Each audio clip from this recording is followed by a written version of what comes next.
وذكر فإن الذكرى تنفع المؤمنين۔ پھولوں کے تبسم میں پوشیدہ خاموشی، جنگلات کی شادابی میں پسمردگی کی جھلکیاں، طویل القامت درختوں کی جھکی ہوئی گردنیں، پرندوں کے چہچہانے سے جڑے آہو فغا کے ہم ہمیں، آب روا میں بہتا ہوا سکوت، پہاڑوں کے تکبر میں انکساری کے امکانات، بادلوں کے مزاج میں بے رخی کے آثار، آفتاب کی پیشانی پہ حسرت کا جھومر،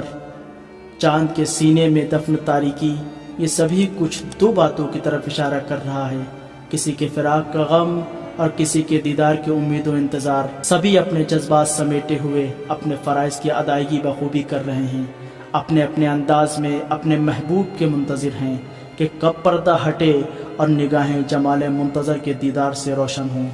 تمام موجودات غم فراق برداشت کیے ہوئے اپنی خلقت کے مقصد کو نہیں بھولی۔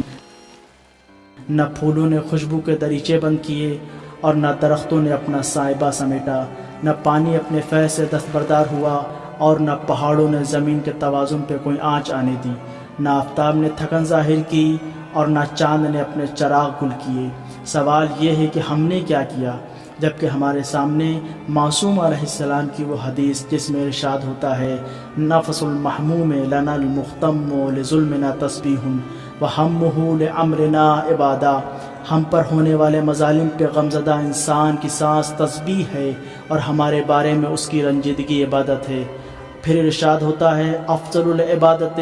الصبر والصمت وانتظار الفرج، صبر و سکوت اور ظہور کا انتظار بہترین عبادت ہے، لیکن نہ ہمارے دل غم فرقت سے تڑپ رہے ہیں اور نہ ہماری آنکھیں کسی کے انتظار میں بے قرار ہیں۔